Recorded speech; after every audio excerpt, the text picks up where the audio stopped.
नमः श्रीयतिराजाय विवेकानन्दसूरये सच्चित्सुखस्वरूपाय स्वामिने तापहारिणे.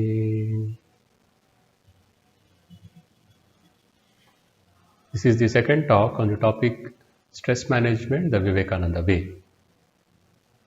In the last talk, we analyzed Swamiji's definition of life, where he says life is the unfoldment and development of a being under circumstances tending to press it down. We try to see what is unfoldment and what is development. Now we'll see how to understand circumstances tending to press it down and how to handle it. Swamiji says life is a continuous complex struggle. Circumstances will press us down, and this pressing down is an essential condition for the manifestation of life. Circumstances pressing us down means an opposing force, an obstacle, a hurdle. Now these obstacles will be in two forms. One is external. It can come from people around us. It can come from nature, from situations, unfavorable situations. It can be lack of money or anything like that. And second, it can come from inside. It can be internal. Our own physical and mental conditions and the level of our self-identity. So circumstances pressing us down are both external and internal. This circumstances pressing us down is what we call stress. It is a necessary condition for the development of life, and in that sense, it is positive. There is nothing negative about it. In psychology, they call it eustress, where the challenge and my capacity or capabilities are matching. When the challenge goes beyond my capacity, they say it results in what they call distress. That is a psychological way of seeing it. We are going through Swamiji's definition and understanding of life. Unfoldment and development of a being under circumstances tending to press it down. Now, when will these circumstances pressing me down become a negative stress? There are two reasons. First, it will be a wrong approach to life where we try to escape even from these beneficial pressing us down. We try to escape from it. Then it becomes a negative stress. Second, our unethical and undisciplined pursuit of pleasures, possessions, name and fame, and power. This also will create negative stress. It is moral negative stress. So when we talk about stress management, it is primarily managing this negative stress. Positive stress is useful and necessary. Negative stress is not really necessary. It is an aberration. Two reasons: a wrong approach, a wrong attitude towards life. Second, undisciplined pursuit of sense pleasures, possessions, name and fame and power. Now these circumstances tending to press us down, we can see in four ways. Our attitude can be, I see it as a problem or difficulty, or I can see it as a challenge and an opportunity. If I want to succeed in managing the stress, I should opt for the second one, seeing those circumstances as a challenge or even better as an opportunity. If we fail and we look upon those circumstances as problems or difficulties, whether it is born of a wrong attitude or because of my own weakness, moral weakness, then what will happen? We will be frustrated, we will be confused, we'll be filled with fear, anger, and finally we succumb to depression. We become stuck in life, and this will create an imbalance at the physical level, mental level, and even in our social life. So, having said this, let us now see how to appreciate or accept these circumstances tending to press me down as a challenge or as an opportunity. Seeing means perception, perceiving our thoughts, our feelings, our desires, and then perceiving this world. Now, this seeing and this interpreting of the world, we do it through our ego or self-identity and through our mind. Two things we use for seeing this world, for seeing ourselves. One is the ego, my self-identity. Second is my mind. So stress management in a sense means ego management and mind management. What do you mean by seeing through ego? Seeing through ego means my self-identity, whatever I think I am, that colors my perception of my life and this world and all my interactions with this universe. If my strong basic identity is that I belong to this religion, I am a high caste man, I am a powerful man, I am a rich man, or I am a victim of circumstances, discrimination, I am an ugly man, I am a failure. Whatever is my strong identity, I think this is what I am. That identity will color whatever I see and affect all my interactions, because they will be done through the prism of this caste, this power, this wealth, and other identities that I have. It will distort my perception, and my approach to circumstances will become negative, and it will create negative stress. Sri Ramakrishna calls such an ego as kacha ami, or unripe ego. It makes a big issue out of small things, it suffers and also makes others suffer. So ego management means seeking and discovering the higher dimensions of my identity, my I consciousness. Who am I? I have to function from the deeper levels of my personality. I have to transform the unripe ego into Paka Ami, or ripe ego. How to do this? Swami Vivekananda suggests two ways. First, give your ego a higher, a bigger, a wider identity. Expand it until it includes all the people around you. Their joys, their fears, their sorrows, their goals. Expand yourself to include that into your identity.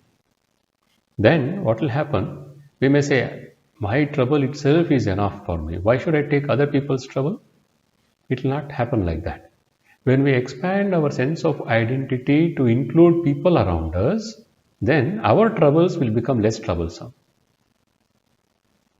Second, the second way to manage the ego, make it Pakami or ripe ego, is to go deeper and deeper into our own personality and try to discover our basic identity, my fundamental identity as spirit or consciousness. We call it Atman. Now both these attempts should go together. But this is a very deep topic, we will not go into that. We will understand how to achieve mind management.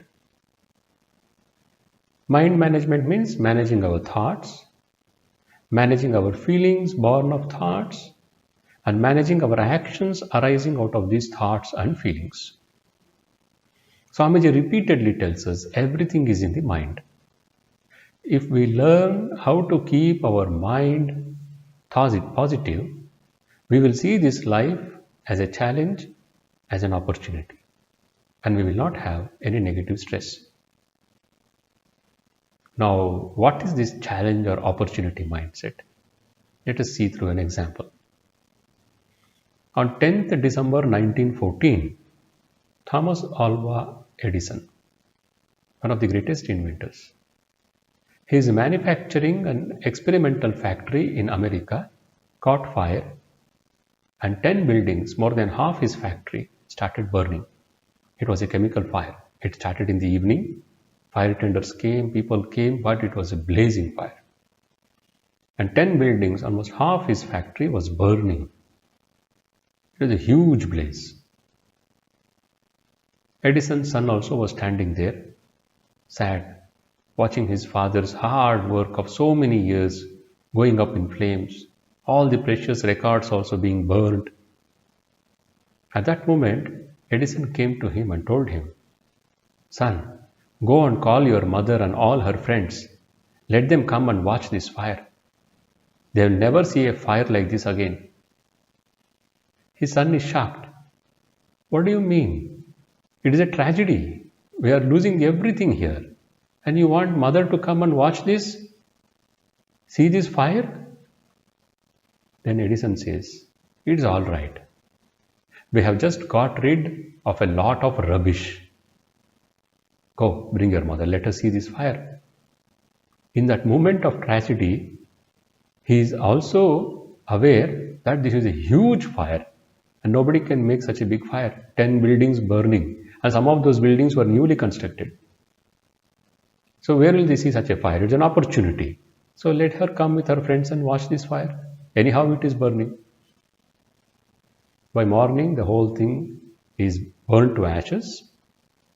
First thing Thomas Alva Edison did was he started planning how to reconstruct the factory. Immediately, the next day itself, he sent his people to his friend Henry Ford, and he took a loan from him. His loss was estimated around $7 million.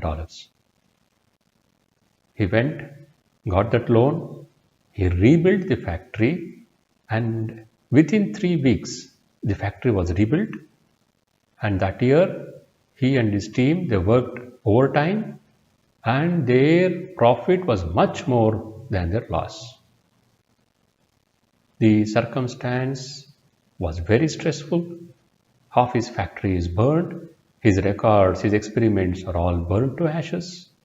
Certainly, Edison would have felt that stress. But he managed it because he trained himself to see opposing circumstances as a challenge, as an opportunity. The circumstances, sudden circumstance, unexpected fire, pressing him down. Even in that moment, he is seeing an opportunity to appreciate the fire. He wants his wife and her friends to see that. It is a challenge. The very next day, he could have sat and mopped and cried, cursed God. No. First thing in the morning, he called his people together and he told, "We will rebuild this factory." And he sent his manager or someone, go to Henry Ford, ask for loan. In 3 weeks, factory was almost rebuilt. That is seeing circumstances tending to press me down as a challenge, as an opportunity. Wonderful example. Now, to understand, appreciate, and tackle these obstacles in life, which are actually doors for our higher development, we have to train our mind, like Thomas Alva Edison had trained, to see opportunities and challenges in these opposing circumstances. How to do it? Let us see some practices which Swami Vivekananda prescribes for us. The first one is to have an ideal in life. Swamiji repeatedly tells us, have an ideal in life. I quote Swami Vivekananda. Unfortunately, in this life, the vast majority of persons are groping through this dark life without any ideal at all. If a man with an ideal makes 1,000 mistakes, I am sure that the man without an ideal makes 50,000. Therefore, it is better to have an ideal, and this ideal we must hear about as much as we can, till it enters into our hearts, into our brains, into our very veins, until it tingles in every drop of our blood and permeates every pore in our body. We must meditate upon it. Unquote. Ideal gives a purpose to our life. It gives a direction to our life. It will also help us to determine the means to achieve the goals in our life. Now, a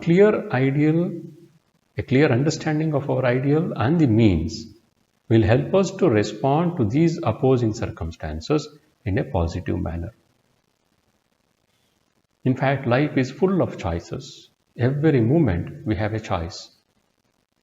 But unfortunately, most of us, we go through life on an autopilot mode.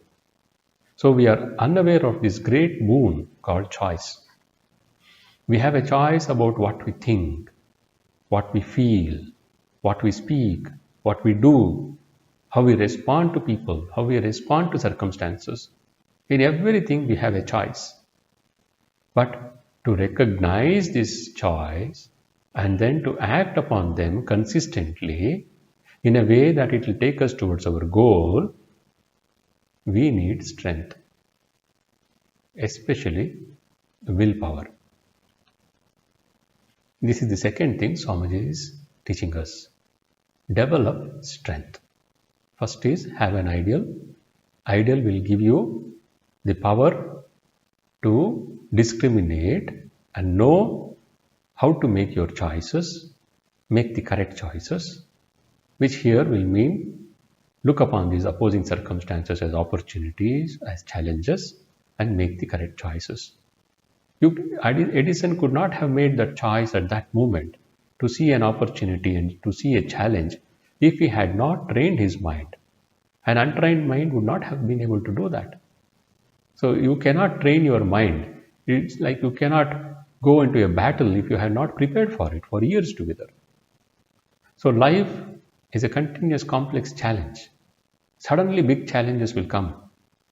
To face that, I should be ready. That readiness, first step is have an ideal. Ideal means what is the purpose of my life? What is it that I want to achieve? And that I will achieve through dharma. And that ideal will give me the power to discriminate, to recognize the choices and make the right choices. To make the right choices means I need strength.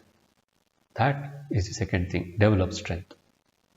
I quote Swamiji again. This is the great fact. Strength is life, weakness is death. Strength is felicity, life eternal, immortal. Weakness is constant strain and misery. Weakness is death. Never be weak. You must be strong. You have infinite strength within you. Unquote. You have infinite strength within you. Now, how to manifest this strength within me? Self-discipline.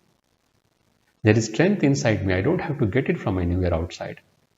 The strength is there inside. I have to develop it, manifest it.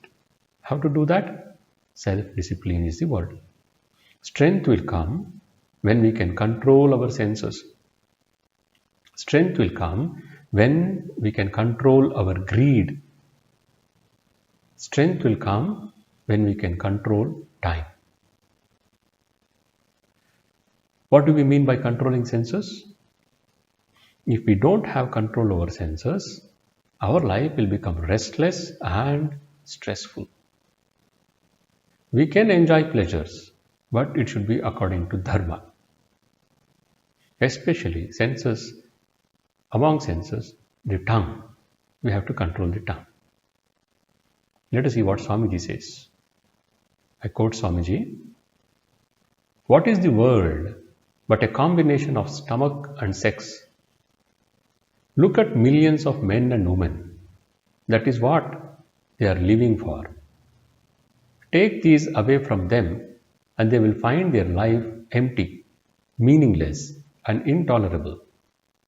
Such are we, and such is our mind.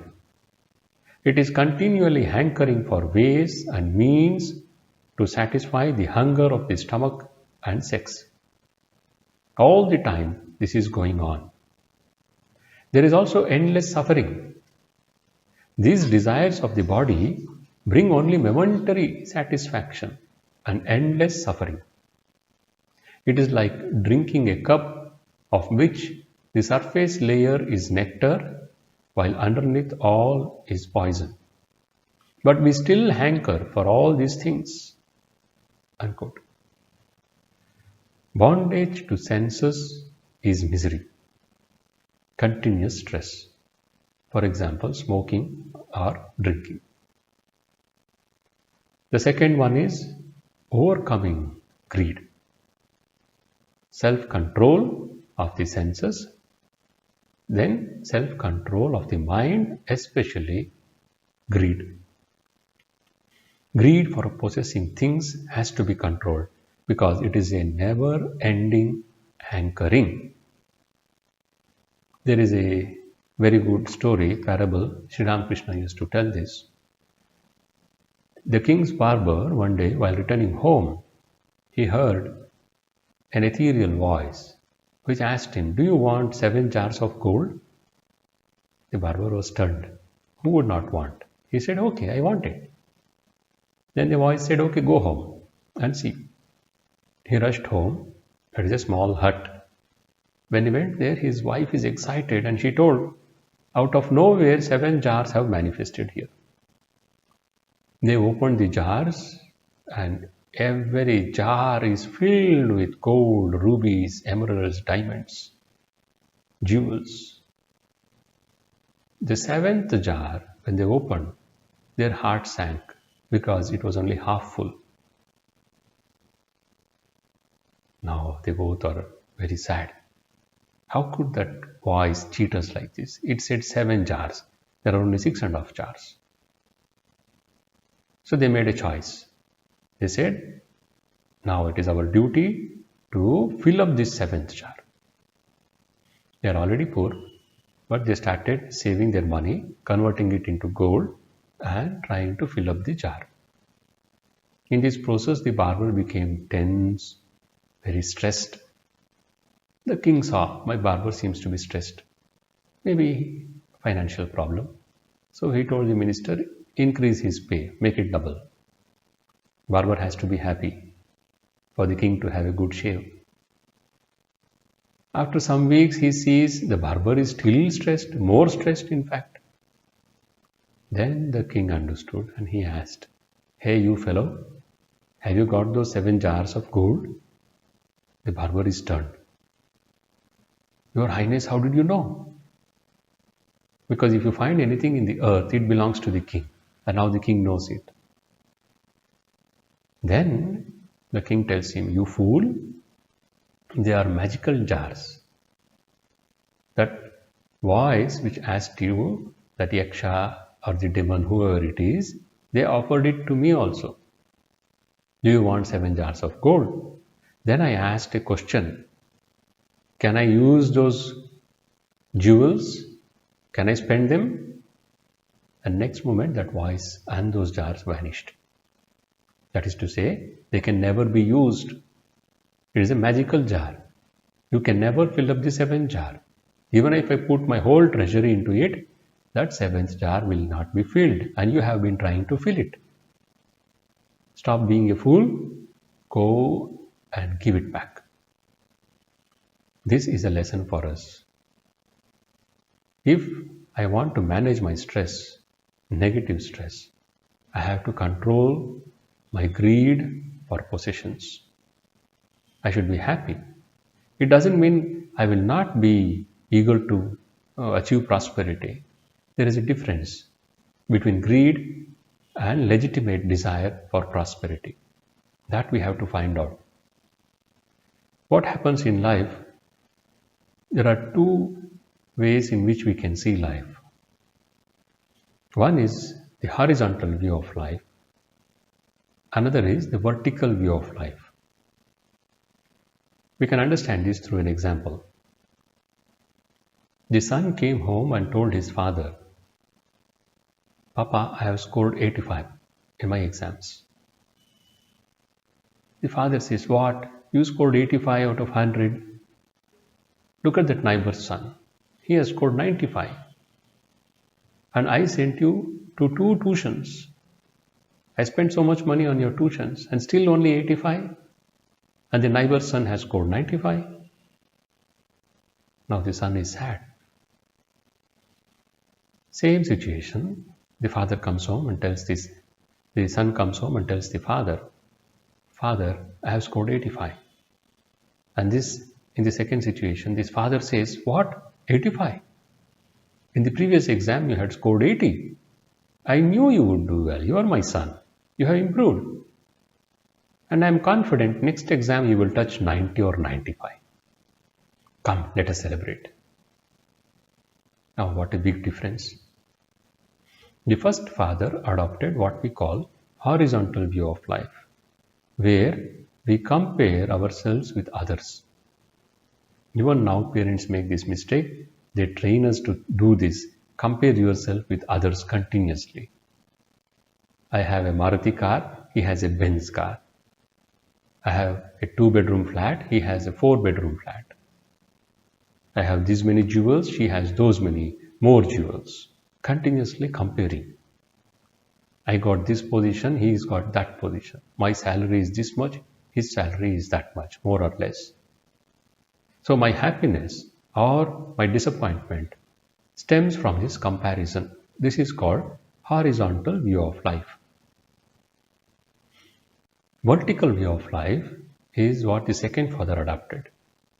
He compared the boy with his own previous performance in the exam. Each one of us, we are unique. Why should my son be compared with the neighbor's son? The correct way is to compare him with his own previous performance. So the second father's approach is the correct approach for manifesting the potentials in his son. You have done that, you have improved, next exam you can improve, you can do better. That will give all the confidence to the second boy. He may not even need any tuitions because he says, "My father believes in me." And that will give him his own self-belief. The horizontal view of life fosters competition, intense cutthroat competition. If you enter into that intense cutthroat competition, you will have stress. Telling, "How will I overcome stress? I want to be in the competition, but I don't want stress," is foolish. It is like eating a chili and telling, "I don't want to feel the the hot thing on my tongue. My tongue is burning. I don't want to feel that burning sensation, but I want to eat chilies." If you eat chilies, your tongue will burn. If you are going to compete with every people around you, you will continuously have stress, a negative stress. If you take the other one, I will compete with myself. The vertical view of life teaches that. It doesn't tell you don't compete. Yes, compete with yourself. So what about the people around me? Cooperate with them. An ideal society is that where each one of us, we compete with ourselves, we cooperate with others. That will bring a positive dimension to life. It will help each one of us to unfold our potential. Compete with yourself, cooperate with others. But this consumerist society, it continuously tells us, compete with others. Owner's pride, neighbor's envy. An advertisement tells that. So if you take this car, your neighbors will be envious of you. Your standard is more. Your status goes up. Just buy our product, then you will be more. Something more than what you are. It adds value to you. This is what consumerist society says. If you accept it, you will have to accept stress and don't talk about stress management. Suffer. If you say, I don't want to have this stress, but I want to excel, yes, you will compete, you will excel, not in comparison with others. I will excel, I will score 95, I will score 100. Why should it trouble me if my friend also scores 95 and 100? Let all of us do well. Then who will get that top job? Practically, not all will get 100 out of 100. It's not possible. I may score 100 in English. You may score 100 in mathematics. Let it be. And this world is large, huge. You don't have to see the value of life only through power or money. Because power and money does not give the deepest fulfillment. So we have to control this greed to compete with others, which manifests as the greed to possess things, to acquire more power, to have more name and fame. That greed. First is the desire to enjoy through the senses. That desire has to be controlled, self-restraint. Second is to control this desire called greed. Sri Ramakrishna would put it as Kamini Kanchana, desire in the form of lust and greed.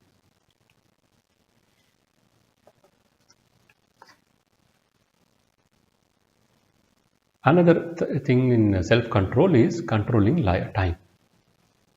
Controlling time means controlling life. Now these last 30 minutes is our life. We have spent 30 minutes of our life. Life has a fixed time shelf for us. We don't know when it is going to end, but there is a time frame when it will end one day. It may be 70, 80, 90, maximum maybe 100. It will end. In those years, 30 minutes we have spent now. So time is equal to life. To control life, I have to learn how to control time. How do I do that? By leading an organized life, by following a strict daily routine, where I have fixed time for every activity. Not just the time, but the amount of time also is fixed.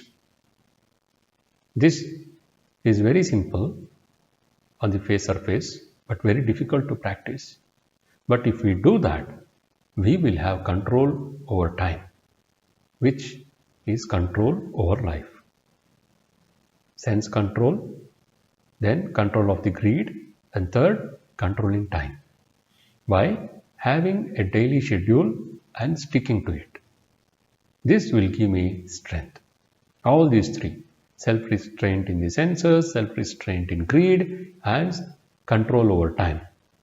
These will help me to develop the strength, the power of will,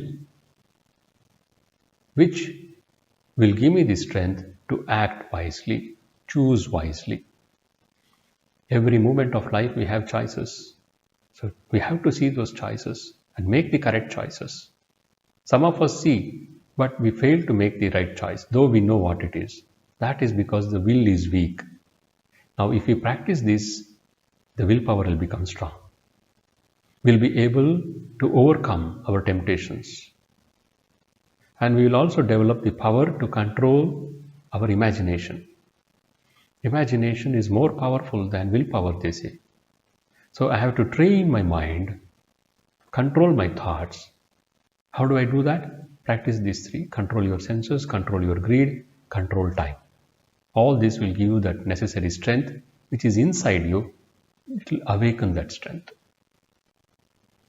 Third point, third practice, develop a contributor attitude in every work.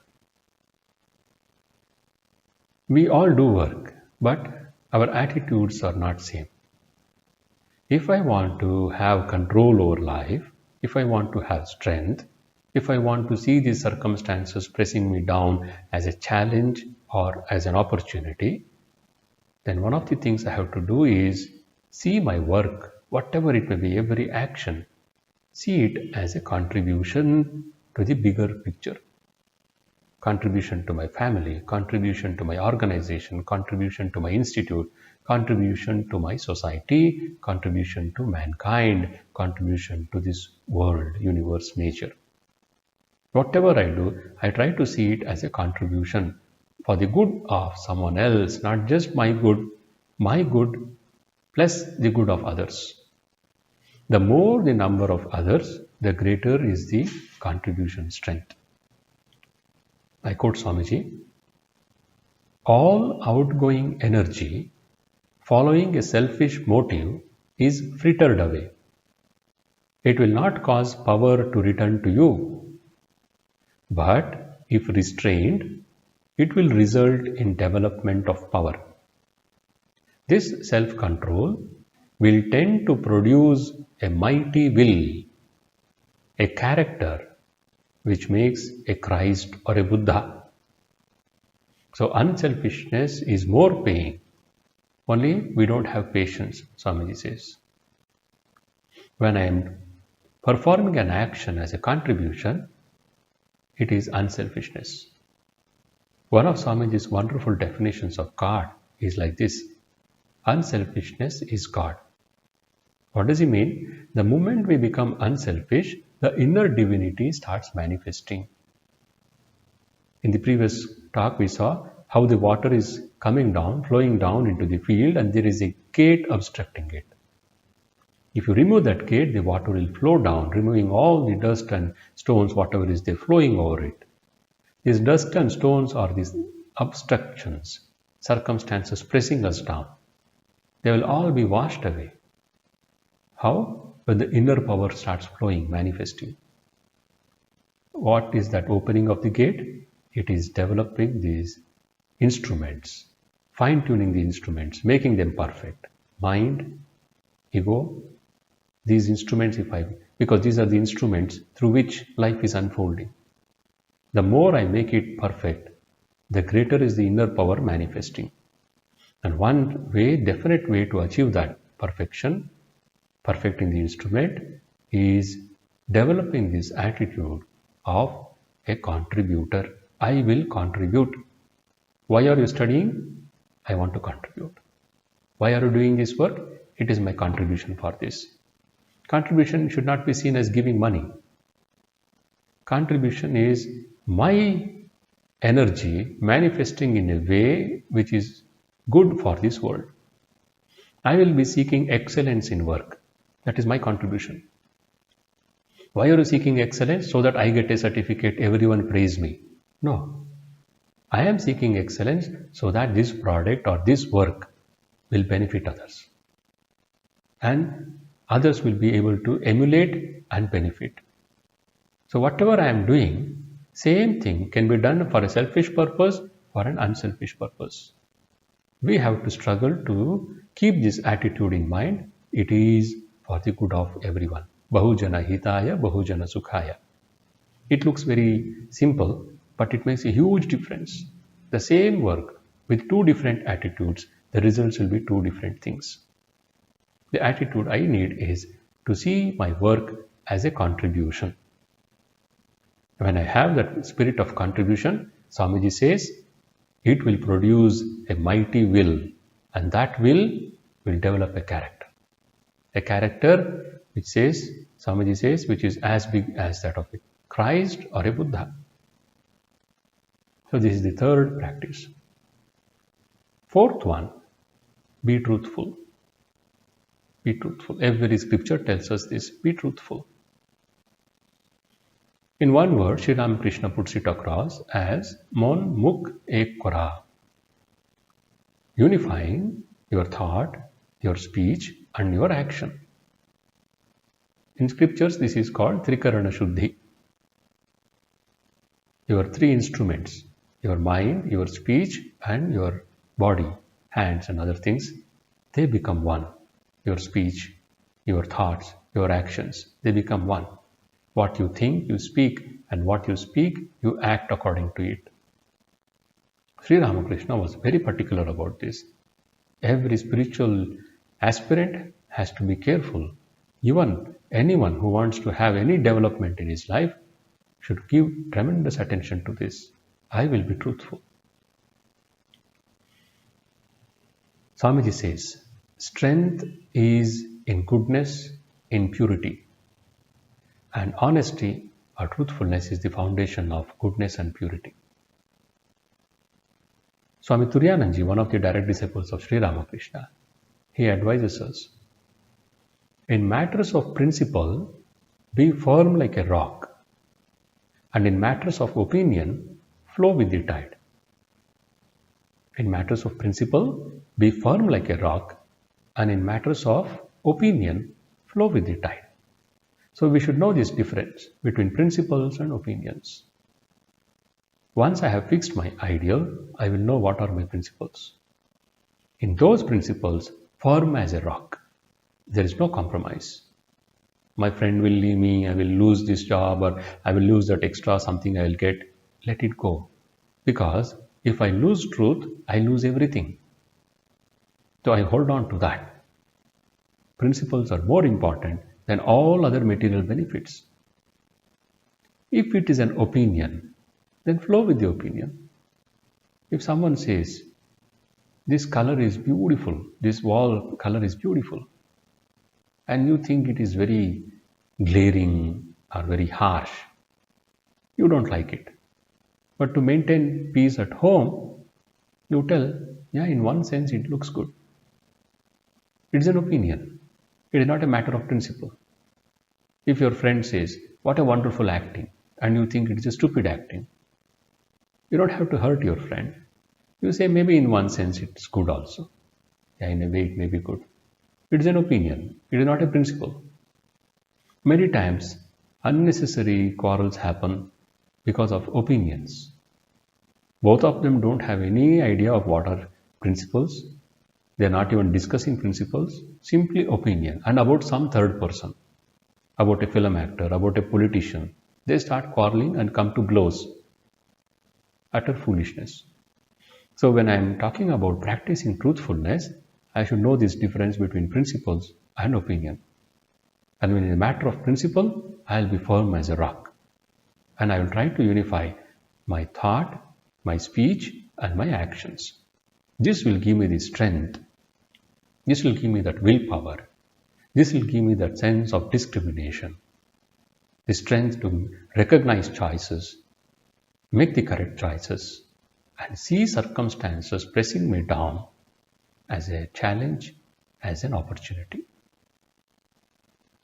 Fifth one is to have faith in our own divinity. Swamiji says, yes, you are the Atman. Tell this to yourself day and night. I don't understand this concept of Atman. At least try to reflect and see that you are not just this body-mind. A little withdrawing. Once in a while, withdraw from your hectic activities and try to reflect and see who is this I who is having all this stress and difficulties. Who am I or what am I is a fundamental question. If we learn to ask this question, we will see we will become still, we will become calm, and we will sense something which is more than just thought. That comes through practice, but all the scriptures, all the saints, they tell us you are not just body and mind, and also the ego. You are not this body, mind, ego complex. You are awareness. You are consciousness. The word in our scriptures, in our culture, is Atman. Now I have to have faith in this. I need to have this faith that there is a power, intelligent power, which has created this universe, and I have to surrender. Pray. If we read Swami Vivekananda's letters, we will repeatedly come across this phrase, Mother knows what is best. Mother knows what is best. He is referring to Divine Mother, Kali. Repeatedly in his letters, he says, "Let it be as mother wills." I quote Swamiji, he says, "I am a man who frets much. I am a man who frets much, but waits all the same. I'll put all my efforts, strain myself and give my best. Then I also wait. What do I wait for? Because I know it is finally the divine will which will help me to manifest whatever it is that I am trying to achieve. It is my self-effort, my Purushartha plus divine grace that will see me manifest all the potentials that I can as a human being. I have to have this faith in myself, in my divinity. Because there are other ways, outside in ways, which we discussed in the last class, of trying to overcome stress. Where you say, if you get such and such a situation, then handle it like this. Treat that fellow like that. Do this technique, do that technique. It's all outside in approach. The inside out approach is, I change myself. I who am experiencing this stress, let me change that I. That I is suffering for so many reasons. First is undisciplined pursuit of sense pleasures, greed, name, fame, power, and over involvement in things without taking a break. It is called cumulative stress. All this will torture that I. So one way is go and discover that I. And then you will suddenly find that the I is unripe I, that ego, unripe ego, that requires a little uplifting. Giving attention itself will break away that connection, wrong connections. A little self-reflection it is called. So this can be practiced with a little bit of spiritual reading and especially the thoughts of Sri Ramakrishna, Holy Mother Sri Sharada Devi and Swami Vivekananda. It is the essence of Vedanta presented in the simplest of terms for this modern day. If we read that, we will learn how to reflect on ourselves. So to overcome stress, manage it, in Swami Vivekananda's light, in the light of his teachings, we have shared some thoughts. Please remember this definition of life. Life is the unfoldment and development of a being under circumstances tending to press it down. Whenever you think your stress is increasing, you are overstressed, just understand circumstances are tending to press me down. Immediately see how are you accepting it. Are you seeing it as a problem or a difficulty? Unknowingly, you may be seeing it as problem or difficulty. Just question, how am I seeing this? If you find I am seeing it as a problem, I am being a weak lamb, sacrificing myself. Circumstances, outside circumstances we suffer, but largely it is our own inner things, weaknesses which make us suffer. Especially those who have ideals in life, but they are unable to match. Their actions are not matching with those ideals, they have a lot of stress. So you see that, and if you say, oh, I am seeing this as a problem or a difficulty, and I am not even struggling, I am simply suffering, then I am going into depression. If this is the case, then immediately we say, no, I will take this as a challenge. Don't say immediately opportunity, say, I'll take this as a challenge. What does it mean to see that as a challenge? It means to question. It means to have deeper reflection. It means to say, now how will I manifest my potential using this? Every obstacle is an opportunity. It makes me strong. But I should know how to hold that opportunity. That obstacle will become an opportunity if I learn how to hold it. If I hold the wrong end, I will end up as a failure. If I learn how I will handle this properly, then it will become an opportunity for manifesting my potential. That will require strength, mental strength. So some 5 practices we have seen. Have an ideal first. First have clarity in that, work it out. Then develop the strength to hold on to that ideal and working it and the realities. That strength will come by controlling your senses, your greed, and by controlling your time. Then develop this spirit of contributor. Whatever work you are doing, it is a contribution. That will bring unselfishness. Unselfishness makes your mind pure. Willpower becomes more strong. Character is built. Then be truthful. Be honest in all your endeavors. Try to make your inner thing truthful. Your thought, your speech, and your actions. Make that truthful first. Then have faith in God, faith in your divinity. These are some ways in which we can control stress. Stress is positive and negative. Positive stress, we require it. It is part of life. Life means circumstances tending to press me down. I cannot escape it. I don't have to escape it. It's an opportunity for me to manifest, to unfold, to develop. Let me accept it. It is my wrong choices which makes life stressful for me in the negative way. Without my wrong choices, wrong ideas, wrong attitudes, wrong approach to life, life's stress is positive only. I have made it negative because I have accepted wrong ideas. I have to just give them up. And how will I do that? I'll develop these capacities. So let us reflect on these things and struggle. Swami Vivekananda says, take up 5 ideas and make them your own. You will be more learned than a man who has by-hearted the whole library. We have just discussed 5 ideas, which will help us to handle these circumstances as a challenge, as an opportunity. Remember these words, challenge and opportunity. Either it is facing an exam, facing an interview, or your family problems, whatever it is, you have a disturbed relationship with someone. Reflect and see. It is because of your mismanagement of your mind and your ego. Ego and mind contribute to everything. It is through these instruments we understand and interact with this world. I have to fine-tune and make these 2 instruments perfect. Some practices we have seen, let us practice them. Sri Ramakrishna Arpanamastu.